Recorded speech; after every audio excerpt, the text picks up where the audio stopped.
ವೀಕ್ಷಕರೇ ನಮಸ್ಕಾರ.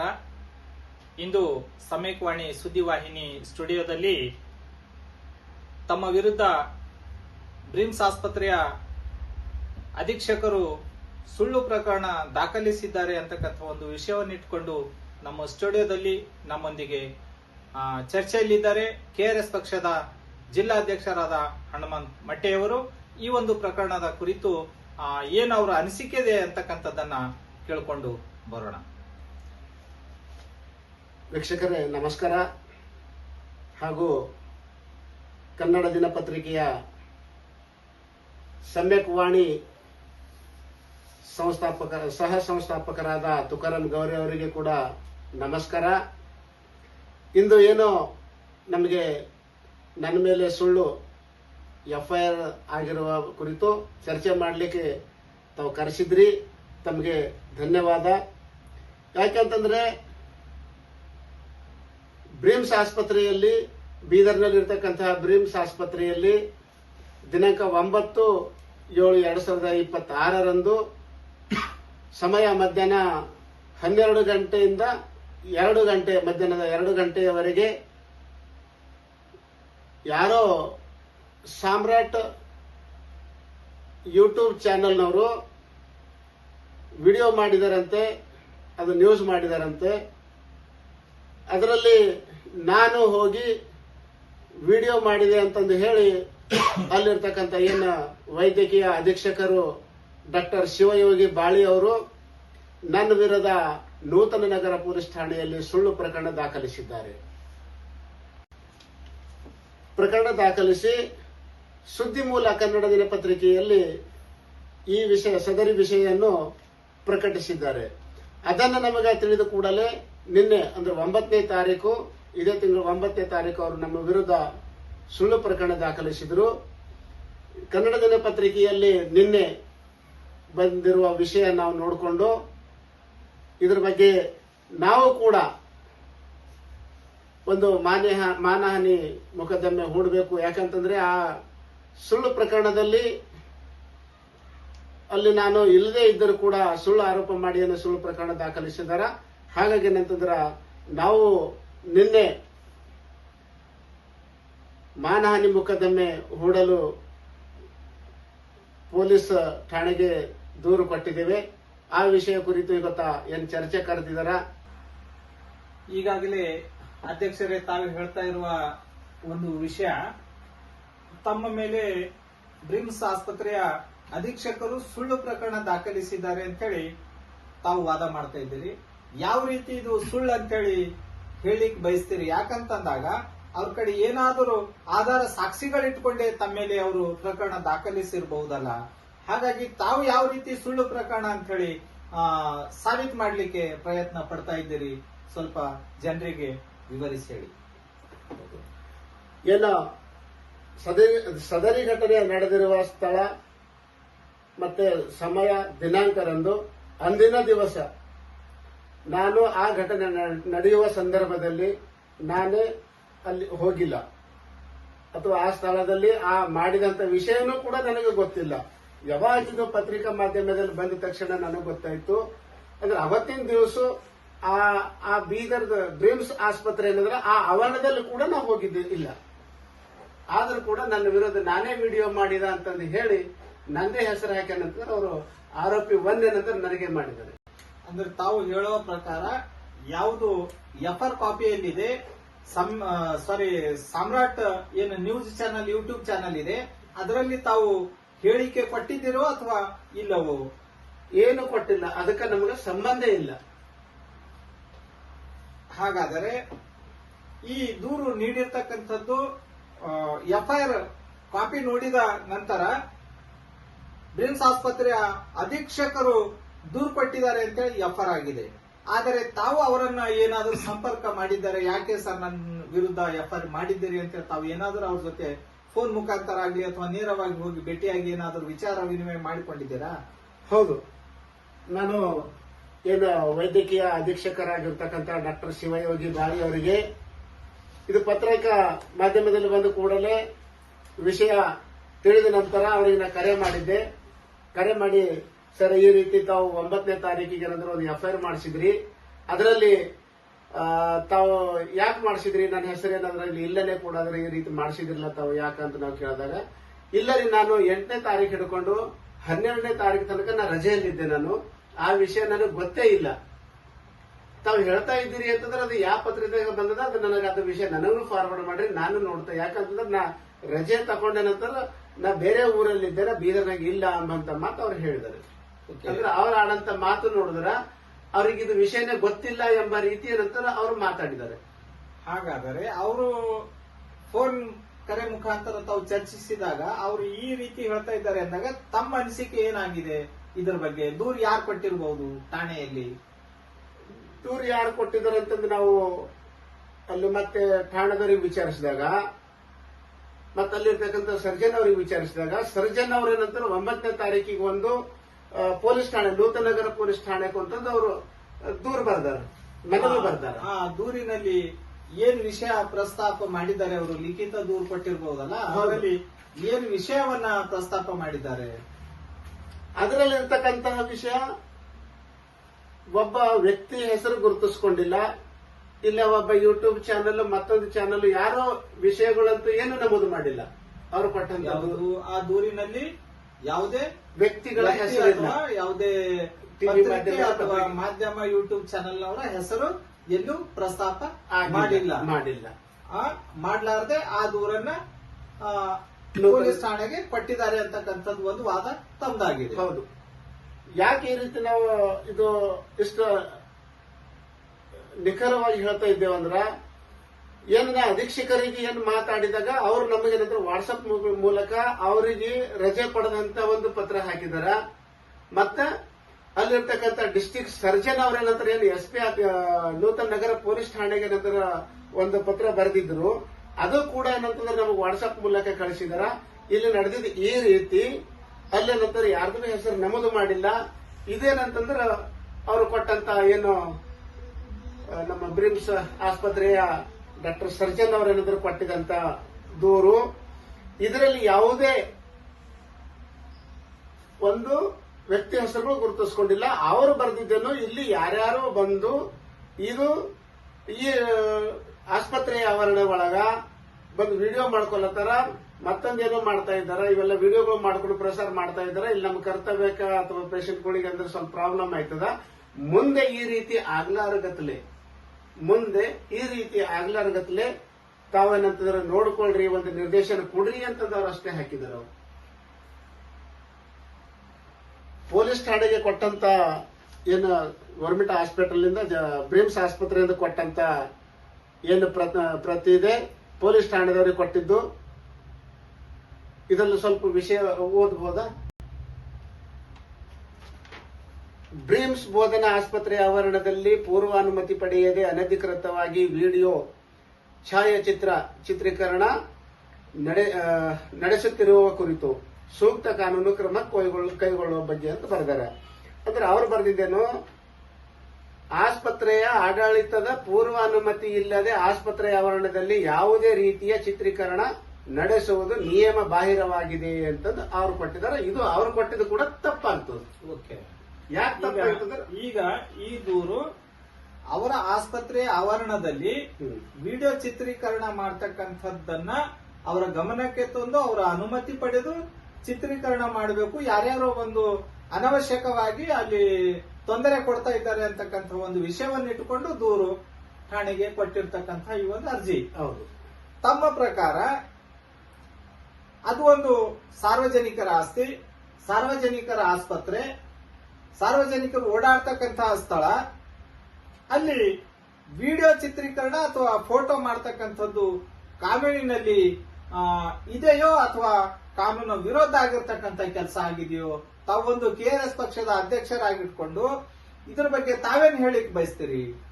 ಖಂಡಿತವಾಗಿ ಅದು ಸಾರ್ವಜನಿಕ ಸ್ಥಳ ಅಂದಮೇಲೆ ಸಾರ್ವಜನಿಕರಿಗೆ ಏನಂತಂದ್ರೆ ಅಲ್ಲಿ ವಿಡಿಯೋ ಚಿತ್ರೀಕರಣ ಮಾಡಬಹುದು. ಯಾಕಂತಂದ್ರೆ ಸರ್ಕಾರದ ಆದೇಶ ಅದ, ಸಾರ್ವಜನಿಕ ಸ್ಥಳಗಳಲ್ಲಿ ಯಾವುದೇ ಒಂದು ಅಕ್ರಮ ಚಟುವಟಿಕೆಗಳು ಅಂದ್ರೆ ಭ್ರಷ್ಟಾಚಾರದಲ್ಲಿ, ಲಂಚ ತಪ್ಪದಲ್ಲಿ ಯಾವುದೇ ಒಂದು ಅಕ್ರಮ ಚಟುವಟಿಕೆಗಳು ನಡೆದಾಗ ಈಗ ಅಲ್ಲಿ ನಡೆದಕ್ಕಂತ ಕೃತ್ಯದ ಬಗ್ಗೆ ಏನಂತಾರೆ ವಿಡಿಯೋ ಸಾಕ್ಷಿಗಳು ಇಟ್ಟುಕೊಂಡೇ ನಾವೇನಂದ್ರೆ ಆ ಆಧಾರ ಮೇಲೆ ಅಂದ್ರೆ ಪೊಲೀಸ್ನವ್ರಿಗೆ ಏನಂದ್ರೆ ಕಂಪ್ಲೇಂಟ್ ಕೊಡ್ಬೇಕಾಯ್ತು. ಸಾಕ್ಷಿ ಆಧಾರ ಇಲ್ಲ ಅಂತಂದ ಮೇಲೆ ಅದಕ್ಕೆ ಪೊಲೀಸರು ಹೆಂಗ ಅದಕ್ಕೆ ಒಪ್ಕೋಲ್ಲ ಇದು ಮಾಡಲ್ಲ.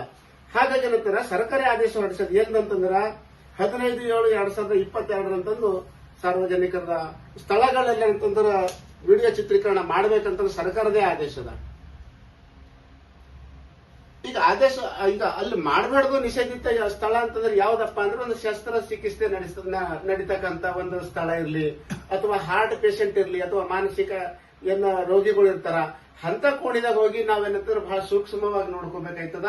ಅಲ್ಲೂ ಗಲಾಟೆ ಹಚ್ಚೋದಾಗ್ಲಿ ಅಥವಾ ಏನು ಮಾಡೋದಾಗ್ಲಿ ಅದು ಮಾಡಿದ್ರೆ ಒಂದು ಕಾನೂನು ಪ್ರಕಾರ ತಪ್ಪು. ಅಲ್ಲಿ ಯಾರೋ ಒಂದು ಮಾಡಿ ಅಲ್ಲಿ ಕೆಲವೊಬ್ಬರು ಏನಂತಾರೆ ಸಿಬ್ಬಂದಿಗಳೇ ಎಷ್ಟು ಜನಗಳಿದ್ದಾರ ಅಂತಂದ್ರೆ ಅಲ್ಲಿರ್ತಕ್ಕಂಥ ಅಧೀಕ್ಷಕರಿಗೆ ಗೊತ್ತಿಲ್ಲ, ಯಾರು ಅಧಿಕೃತವಾಗಿ ಕೆಲಸ ಮಾಡ್ತಾ ಇದ್ದಾರ ಯಾರಿಲ್ಲ ಅಂತ ಗೊತ್ತಿಲ್ಲ.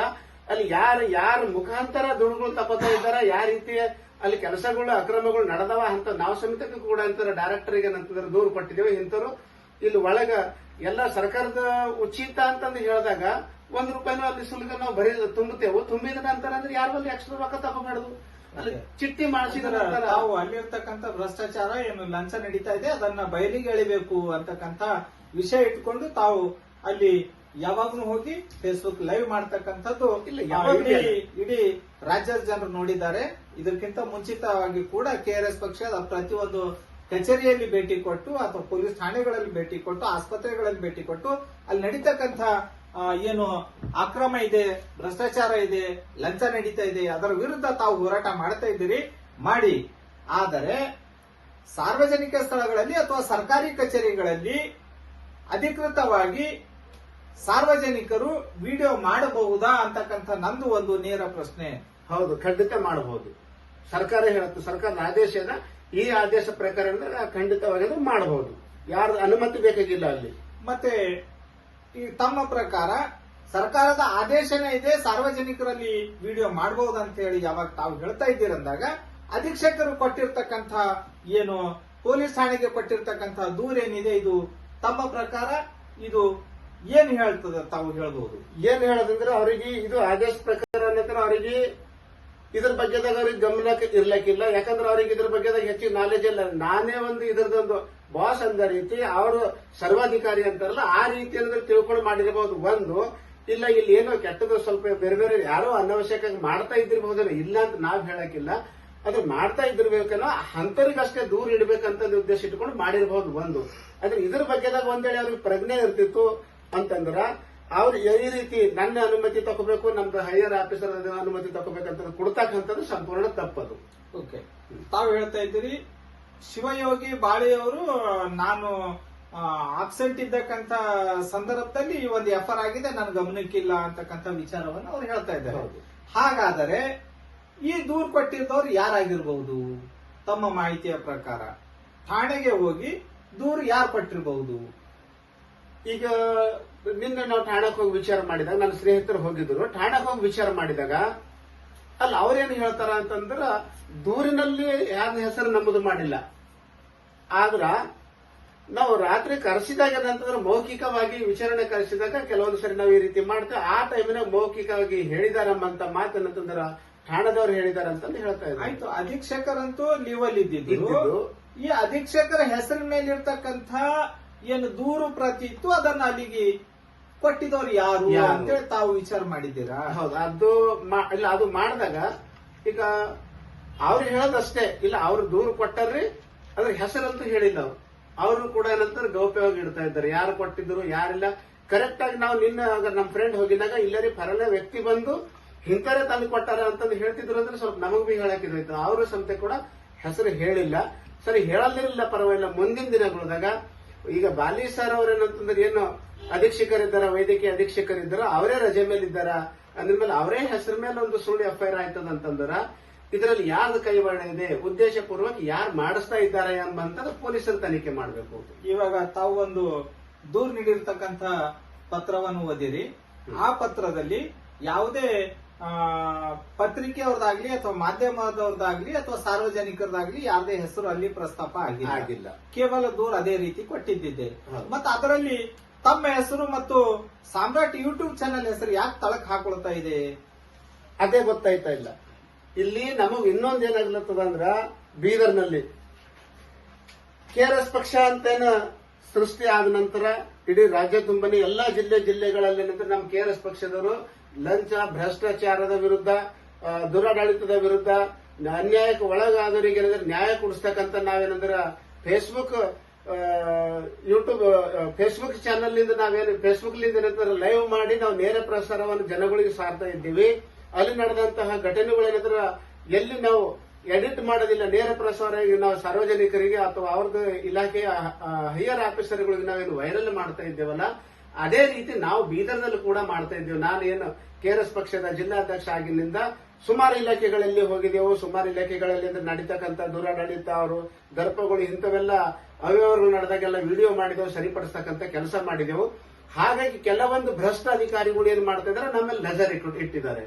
ಅಂತ ಭ್ರಷ್ಟ ಅಧಿಕಾರಿಗಳು ಯಾರೋ ಆಗಿ ಇದೊಂದು ಇವರು ಏನು ಬ್ರಿಮ್ಸ್ ಆಸ್ಪತ್ರೆಯ ಏನು ಒಂದು ಪತ್ರ ಕಾಣಕ್ ವೈದ್ಯಕೀಯ ತಡ ಇದ್ರಾಗ ಯಾರು ವಿಡಿಯೋ ಮಾಡ್ತಾರಪ್ಪ, ಹನುಮಂತನು ಒಂದಿನ ಅಲ್ಲಿ ಬ್ರಿಮ್ಸ್ ಆಸ್ಪತ್ರೆದಾಗ ಬಂದೇನಂತಂದ್ರೆ ಅವತ್ತು ಲೈವ್ ಮಾಡಿದ್ದು ಅದೇ ಒಂದು ಆಧಾರ ಇಟ್ಕೊಂಡೇನಂತಂದ್ರ ಇವ್ರ ಮೇಲೆ ನಾವು ಒಂದು ಒಂದು FIR ಮಾಡಿಸ್ಲಾಕ ಒಂದು ಒಳ್ಳೆ ಅವಕಾಶ ಸಿಕ್ತಂತಂದು ನೀವು ಟೌನ್ದಲ್ಲೇ ಮಾಡಿರ್ಬಹುದೇನು, ಅಥವಾ ಅವ್ರಿಗೆ ಯಾರ ಮಾಡಿಸ್ಲಾಕ ಹಚ್ಚಿದಿರಬಹುದೇನು? ತಮ್ಮ ಅನಿಸಿಕೆ ಪ್ರಕಾರ ಅಲ್ಲಿರ್ತಕ್ಕಂಥ ಪೊಲೀಸ್ ವ್ಯವಸ್ಥೆ ಮೇಲೆ ತಮ್ಗೆ ಅನುಮಾನ ಇದೆ. ಮಾಡಿರಬಹುದು ಅಥವಾ ಮಾಡಿಸ್ಲಾಕ ಹಚ್ಚಿರಬಹುದು ಯಾರು, ಅಥವಾ ಈಗ ಪೊಲೀಸ್ ಇಲಾಖೆ ಅವ್ರು ಬಹಿರಂಗ ಪಡಿಸಬೇಕು. ಈಗಾಗಲೇ ಪ್ರಕರಣ ದಾಖಲಾಗಿದೆ ತಮ್ಮ ವಿರುದ್ಧ. ಏನು ಹಳೆ IPC ಸೆಕ್ಷನ್ 353 ಇತ್ತು, ಇವಾಗ BNS ಬಂದ್ಮೇಲೆ 132 ಆಗಿದೆ. ಈ ರೀತಿ ಕೆಲವು ಪ್ರಕರಣಗಳು, ಕಲಂಗಳು ಇವ್ರ ಮೇಲೆ ಈಗಾಗಲೇ ದಾಖಲಾಗಿದೆ. ತಾವು ಕಾಲಕ್ಕೆ ಅಲ್ಲಿರ್ತಕ್ಕಂಥ ಪೊಲೀಸರು ಕರೆದಾಗ, ವಿಚಾರಣೆಗೆ ಕರೆದಾಗ ತಾವು ಹೋಗ್ಲಿಕ್ಕೆ ಸಿದ್ಧ ಇದ್ದೀರಾ? ಖಂಡಿತ ಹೋಯ್ತೇನೆ. ಅದಕ್ಕೆ ನಾನು ನಿರಪರಾಧಿ ಎಂದು ಪ್ರೂವ್ ಮಾಡ್ಲಿಕ್ಕೆ ನನ್ನ ಬಳಿ ಇದ್ದಂತ ಸಾಕ್ಷ್ಯಗಳೇನಂದ್ರೆ ಅವ್ರಿಗೆ ನಾ ಕೊಡ್ತೇನೆ. ಅವೆಲ್ಲ ನನ್ನ ಹತ್ರ ಇದ್ದಾವೆ. ಇದು ಖಂಡಿತವಾಗಿ ಸುಳ್ಳಿದೆ. ಅದು ಸುಳ್ಳು ಏನಂತಂದ್ರೆ ನಾ ಪ್ರೂವ್ ಮಾಡ್ಲಿಕ್ಕೆ ನಾ ಇದು ಮಾಡ್ತೇನೆ. ಇನ್ನ ಒಂದು ನನಗೆ ಅಲ್ಲಿ ವಿಚಾರಣೆ ಇದಾಯ್ತಾ ಇದೆ. ಈಗ ವಿಡಿಯೋ ಇವರು ಕೊಟ್ಟಿದ್ದು, ಅಧೀಕ್ಷಕರು ಕೊಟ್ಟಿದ್ದು ಇಲ್ಲಿ ಇಂತಿಂತ ಘಟನೆಗಳು ನಡೆದ ಅಂದ್ರೆ ವಿಡಿಯೋ ಚಿತ್ರೀಕರಣ ಮಾಡ್ಯಾರ, ಇದೇನಂದ್ರೆ ತಡೆ ಹಿಡಿಬೇಕಂತಂದು ಕೊಟ್ಟಿದ್ದು.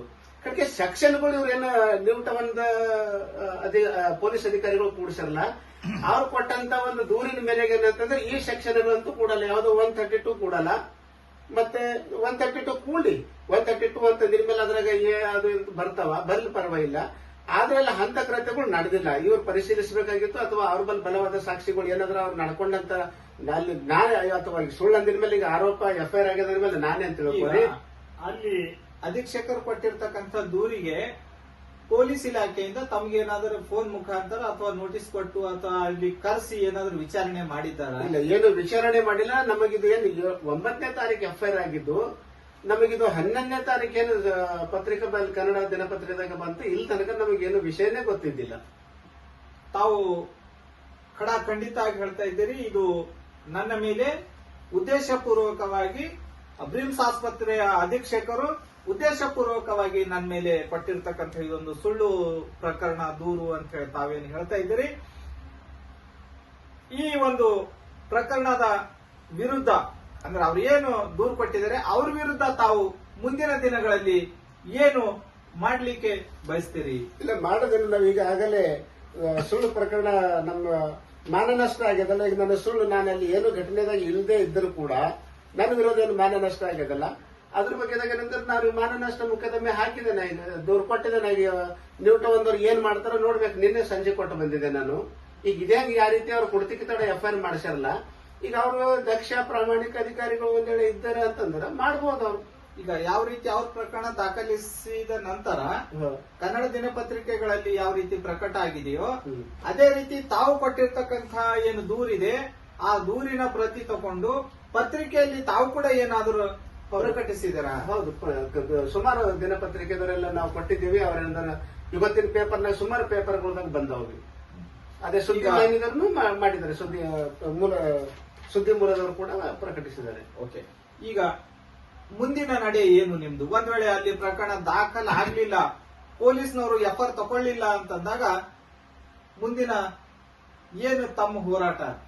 ಹೋರಾಟ ಕಾನೂನು ಪ್ರಕಾರ ಅಂದ್ರೆ ನಾವು ಏನು ಹೋರಾಟ ಮಾಡಬೇಕು ನಾವು ಅದು ಆ ರೀತಿಯಾಗ ಮುಂದುವರಿಸ್ತೇವೆ. ಯಾಕಂತಂದ್ರೆ ಇವತ್ತು ನಿಜವಾಗಿ ಪ್ರಾಮಾಣಿಕವಾಗಿ ಏನು ಒಂದು ಇರತಕ್ಕಂತ ಕೆಟ್ಟೋಗಿದಂತ ವ್ಯವಸ್ಥೆಗೆ ಸರಿಪಡಿಸ್ತಕ್ಕಂತ ಏನು ನಾವು KRS ಪಕ್ಷದವರಿದ್ದೇವೆ ಇವ್ರ ಮೇಲೆ ಸುಳ್ಳು ಕೇಸುಗಳು ಸುಮಾರು ಹಾಕ್ತಾ ಇದಾರಲ್ಲ, ಇದಕ್ಕೆ ನಾವು ಮುಂದಿನ ನಿರ್ಧಾರ ಆಗರ ಬಲವಾಗಿ ನಿರ್ಧಾರ ಮಾಡಲಿಲ್ಲ ಅಂತಂದ್ರ ಈಗ ನಮ್ಮವರಿಗೆ ಇಂಥ ಒಂದು ಈ ಟೈಪ್ ಮಟ್ಟ ಹಾಕ್ಬೇಕಂತ ಕೆಲಸ ಮಾಡ್ತಾ ಇದ್ದಾರೆ ಅಂತಂದ್ರೆ ಇದು ಸಣ್ಣ ಪುಟ್ಟ ಹೋರಾಟ ಮಾಡಬೇಕು, ನನ್ನ ಗ್ರಾಮ ಲೆವೆಲ್ದಾಗ ನನ್ನ ತಾಲೂಕಾ ಲೆವೆಲ್ದಾಗ ಮಾಡ್ಬೇಕಂಬಂತಾರೆ ಈಗ ಇವ್ರು ಏನ್ ಲೆಕ್ಕಕ್ಕೆ ತಗೊಂಬಲ್ಲ. ಯಾಕೆ ನಮ್ದು ಇದು ಪಕ್ಷ, ಇದು ಇಡೀ ರಾಜ್ಯ ತುಂಬಾ ಏನಂತಂದ್ರೆ ನಮ್ಮ ಪಕ್ಷ ಏನಂತಂದ್ರೆ ಒಳ್ಳೆ ರೀತಿಯಲ್ಲಿ ಕೆಲಸ ಮಾಡ್ತಾ ಇದ್ರೆ ಇಷ್ಟೊಂದು ನಾವು ಶಕ್ತಿಶಾಲಿಯಾಗಿ ಎಷ್ಟೋ ಅಮಾಯಕರಿಗೆ ನ್ಯಾಯ ಕೊಡಿಸ್ತಾ ಇದ್ದೇವೆ, ದುರಾಡಳಿತ ಸರಿಪಡಿಸ್ತಾ ಇದ್ದೇವೆ. ಅಂತರನಲ್ಲಿ ಇವರು ಏನು ಲೆಕ್ಕಕ್ಕೆ ತಗೊಂಬಲ್ಲದೆ ಸುಳ್ಳು ಕೇಸ್ ಹಾಕ್ತಾರ ಅಂತಂದ್ರೆ ಮತ್ತೆ ಇನ್ನೂ ಒಂದು ಇವ್ರು ಏನ್ ಸೆಕ್ಷನ್ ಕೂಡ್ಸಾರ 132 ಮತ್ತೆ 329 ಮತ್ತೆ 352 BNS ಈಗಲ್ಲಿ ದೂರು ಕೊಟ್ಟಿದ್ದ ಪ್ರಕಾರ ಏನ್ ದೂರು ಕೊಟ್ಟಿದ್ದ ಇದರ ಪ್ರಕಾರ ಅಂದ್ರೆ ಈ ಆಕ್ಷನ್ಗಳು ಕೂಡಬಾರ್ದು ಸೆಕ್ಷನ್ಗಳು. ಯಾಕಂತಂದ್ರೆ ಒಂದ್ ವೇಳೆ ಕೂಡ್ತಾರ ಏನಾರ ಸಾಕ್ಷಿ ಆಧಾರಗಳು ನೋಡ್ಕೊಟ್ಟಾರ ಅಂತಂದ್ರೆ ಇದು ಮುಂದಿನ ದಿನಗಳದಾಗ ಯಾಕಂದ್ರೆ ಈಗ ಕೋರ್ಟಿಗೆ ಅವ್ರು ಬಂದು ತೋರಿಸಬೇಕಾಗ್ತದೆ. ಇವತ್ತು ನಾ ಏನೋ ಒಂದು ಸುಳ್ಳು ಹೇಳ್ತಾ ಅಥವಾ ಸತ್ಯ ಹೇಳ್ತಾ ಅಂತಂದ್ರೆ ಅದಕ್ಕೆ ನಾ ಬಲವಾದ ಸಾಕ್ಷಿಗಳು ಇಟ್ಟುಕೊಂಡೇ ನಾ ಮಾಡ್ಬೇಕಾಯ್ತದ. ಈಗ ಯಾರೋ ಒಬ್ಬರು ವೈಯಕ್ತಿಕ ದ್ವೇಷದಿಂದ ಇಲ್ಲ ನಾವು ಬೆಳಿತಕ್ಕಂಥದ್ದು ನಮ್ಮ ಪಕ್ಷ ಬೆಳಿತಕ್ಕಂಥದ್ದು ಸಹಿಸಲಾರರು ಯಾರೋ ಉದ್ದೇಶ ಪೂರ್ವಕ ಮಾಡ್ತಾ ಇದ್ದಾರೆ ಅಂತಂದ್ರೆ ಅದನ್ನೇನಂತಂದ್ರೆ ಪೊಲೀಸ್ ಇಲಾಖೆದವರು ಗಮನಿಸಬೇಕು. ತಾವು ಏನು ಮಾನನಷ್ಟ ಮೊಕದ್ದಮೆ ಹೂಡಿದಿರಿ, ಯಾವ ರೀತಿ ತಮ್ಮ ಮಾನವನ ನಷ್ಟ ಆಗಿದೆ ಅಂತಕ್ಕಂಥದ್ದು, ಯಾವ ರೀತಿ ತಾವು ಮಾನನಷ್ಟ ಮೊಕದ್ದಮೆ ಹೂಡಿರಿ ಅಂತಕ್ಕಂಥದ್ದು ಕೂಡ ಒಂದು ಮುಖ್ಯವಾಗಿರ್ತದೆ. ಯಾವ ರೀತಿ ಮಾನಹಾನಿ ಆಗಿದೆ ಸಮಾಜದಲ್ಲಿ? ಮಾನಹಾನಿ ಅಂತಂದ್ರೆ ನಾವು ಒಳ್ಳೆ ರೀತಿ ಏನು ಹೋರಾಟ ಮಾಡ್ತಾ ಇದ್ದೇವೆ ಸಮಾಜದಾಗ. ಅದ್ರಾಗ ನಾವು ಈಗ ಹೋರಾಟ ಮಾಡ್ತಕ್ಕಂಥ ಈಗ ಸುಮಾರು 2018-19 ಪಕ್ಷ ಸ್ಥಾಪನೆ ಮಾಡಿದ್ರು. ನಮ್ಮ ರಾಜ್ಯ ಗೌರವ ಅಧ್ಯಕ್ಷರಾಗಿರ್ತಕ್ಕಂತಹ ರವಿ ಕೃಷ್ಣ ರೆಡ್ಡಿ ಸರ್ ಅವರು ಏನು ಒಂದು ತಂಡ ಮಾಡ್ತು. ಅಂದಿನ ಹಿಡ್ಕೊಂಡು ಅವ್ರು ಒಳ್ಳೆ ರೀತಿ ಕೆಲಸ ಮಾಡಿದ್ರು. ನಾವು ಕೂಡ ಅಂತಂದ್ರೆ 2020ರಲ್ಲಿ ಜಾಯಿನ್ ಆಗಿ ಅಲ್ಲಿಂದ ಹಿಡ್ಕೊಂಡು ಇಲ್ಲಿ ತನಕ ನಾವು ಒಳ್ಳೆ ರೀತಿ KRS ಪಕ್ಷದ ಮೊದಲಿನಕ್ಕಿಂತನೂ ಈ KRS ಪಕ್ಷದಾಗ ಬಂದ ಮೇಲೆ ಒಳ್ಳೆ ನಮ್ದು ಘನತೆ ಗೌರವಗಳಂದ್ರೆ ಹೆಚ್ಚಿಸೋದು. ಯಾಕಂತಂದ್ರೆ ನಮಗ್ ಮೊದಲು ನಾವು ಈ ರೀತಿ ಮಾಡ್ತಾ ಇದ್ದೇವೆ ಕಡೆಗೆ ಅಷ್ಟು ನಮಗೊಂದು ಶಕ್ತಿ ಇದ್ದಿಲ್ಲ, ಮತ್ತೆ ಇನ್ನೊಂದು ಕಾನೂನು ಬಗ್ಗೆದಾಗ ಅರಿವು ಇದ್ದಿಲ್ಲ. ಏನು KRS ಪಕ್ಷದಾಗ ಬಂದಿದ ಮೇಲೆ ನಮಗೆಲ್ಲ ಕಾನೂನು ಬಗ್ಗೆ ಅರಿವಾಗಿ ಅದ್ರ ಪ್ರಕಾರ ಏನಂತಾರೆ ನಾವು ಒಳ್ಳೆ ರೀತಿ ಹೋರಾಟ ಮಾಡ್ತಾ ಇದ್ದಲ್ಲ. ಇಲ್ಲಿ ಬೀದರ್ ಡಿಸ್ಟಿಕ್ ಅಲ್ಲ, ಎಲ್ಲಿ ತನಕ ನಮ್ದು ಫೇಸ್ಬುಕ್ ಲೈವ್ ನೋಡ್ತಾ ಇದ್ದಾರೆ ಅಲ್ಲಿ ತನಕ ಸಮಿತಿ ನಮ್ಮ ಗೌರವ ಏನಂತಂದ್ರೆ ಒಳ್ಳೆ ರೀತಿಯಲ್ಲಿ ಗೌರವ ಕೊಡ್ತಾ ಇದ್ದಾರೆ. ನಮಗೇನಂತಂದ್ರೆ ಇವತ್ತು ಇವ್ರು ಮಾಡಿದಂತ ಒಂದು ಸುಳ್ಳು ಆರೋಪದಿಂದ ಏನಾಗ್ಯದ ಅದಕ್ಕೆ ಮಟ್ಟೆ ಅವ್ರ ಮೇಲೆ ಅಂದ್ರೆ ಸುಳ್ಳಿನ ಮೇಲೆ ಸುಳ್ಳು ಮತ್ತೊಂದು ಕೂಡ ಗಾಂಧಿಗಂಜ್ PSI ಅವರಿಂದ ನಮ್ಮ ಮೇಲೆ ಒಂದು CP ಅವ್ರು ಮಾಡಿಸಿದ್ರು. ಅದ್ರ ಮತ್ತೊಂದು ಕೇಸ್ ಆಯ್ತು ಅಂತ ಮೇಲೆ ಕೆಲವೊಂದು ತೋಡ ವಿಚಾರ ಮಾಡ್ತಾರೆ, ಯಾಕೆ ಇವ್ರ ಮೇಲೆ ಸುಳ್ಳು ಕೇಸ್ ಹಾಕ್ಲತ್ತಿರ್ಬೇಕು, ಇವ್ರ ಹಿಂದೆ ಏನಾರ ಮತ್ತೇನಾರ ಮಾಡ್ತಾ ಇದ್ದಾರೇನೋ ಅಂತ ಅನುಮಾನ ಬಂದೇನಂತಾರೆ. ಇವತ್ತ ಆ ಜನಗಳು ಏನಂತಂದ್ರೆ ನನಗಾಗ್ಲಿ ನನ್ನ ಕುಟುಂಬದವರಿಗಾಗ್ಲಿ ಅಥವಾ ಒಂದು ಆಫೀಸ್ ಕಚೇರಿಗಳಲ್ಲಾಗ್ಲಿ ಕೂಡ ಏನಂತಂದ್ರ ಒಂದು ಗೌರವ ಇಲ್ಲದಂತ ವಾತಾವರಣ ಅಂದ್ರೆ ಸೃಷ್ಟಿ ಮಾಡ್ಯಾರ. ಹಾಗಾಗಿ ಏನಂತಂದ್ರೆ ಇದು ನನ್ನ ಮಾನ ಹಾನಿನೇ ಇದು. ಹಾಗಾಗಿ ಏನಂತಂದ್ರೆ ನಾವು ಅವ್ರ ವಿರುದ್ಧ ಕೊಟ್ಟಿದ್ದೇನೆ. ಧನ್ಯವಾದಗಳು. ಇಲ್ಲಿಯವರೆಗೆ ತಮ್ಮ ಅನಿಸಿಕೆಯನ್ನು ವ್ಯಕ್ತಪಡಿಸಿರ್ತಕ್ಕಂಥ KRS ಪಕ್ಷದ ಜಿಲ್ಲಾಧ್ಯಕ್ಷರಾದ ಹನುಮಂತ್ ಮಟ್ಟೆ ಅವರ ಜೊತೆ ಚರ್ಚೆ ಆಯಿತು. ಇನ್ನೊಂದು ವಿಷಯ, ಇದು ಒಂದು ನ್ಯಾಯಾಲಯದಲ್ಲಿ ಇನ್ನೂ ಪ್ರಕರಣ ಚಾಲ್ತಿಯಲ್ಲಿರುವುದರಿಂದ ಎದುರು ದೂರುದಾರರಾಗಿರ್ತಕ್ಕಂಥ ಏನು ಡ್ರೀಮ್ಸ್ ಆಸ್ಪತ್ರೆಯ ಅಧೀಕ್ಷಕರಿದ್ದಾರೆ ಅವರು ಕೂಡ ನಮ್ಮ ಸ್ಟುಡಿಯೋದಲ್ಲಿ ಬಂದು ತಮ್ಮ ಅನಿಸಿಕೆಯನ್ನು ವ್ಯಕ್ತಪಡಿಸ್ಕೋಬಹುದು ಅಂತಕ್ಕಂಥ ಒಂದು ವಿಚಾರವನ್ನು ವ್ಯಕ್ತಪಡಿಸಿ ನಾನು ಈ ಒಂದು ವಿಚಾರ ಸಂವಾದ ಏನಿದೆ ಇಲ್ಲಿಗೆ ಮುಕ್ತಾಯ ಮಾಡ್ತಾ ಇದ್ದೇನೆ. ನಮಸ್ಕಾರ ಅಧ್ಯಕ್ಷರೇ. ನಮಸ್ಕಾರ.